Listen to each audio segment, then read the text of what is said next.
Retail operations are evolving every day, but the way SKUs are modeled hasn't changed in years.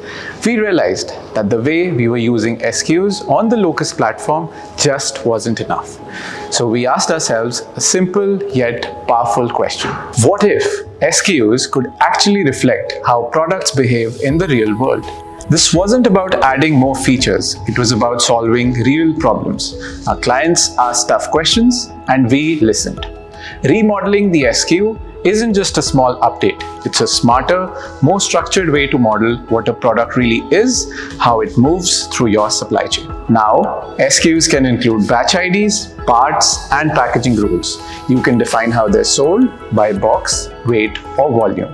And importantly, you can map each SKU to the exact asset it's packed in. So now, you'll know exactly what's in crate A, box B, or pallet 7, and how much of it there is. With asset-level SKU mapping, you get smarter dispatches, smoother handovers, and no surprises during loading.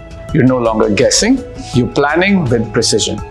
Because when your SKU understands the real world, everything else flows better. At Locus, we build with empathy, designing smarter solutions that align with your needs, simplify logistics, and help you move forward with confidence and precision.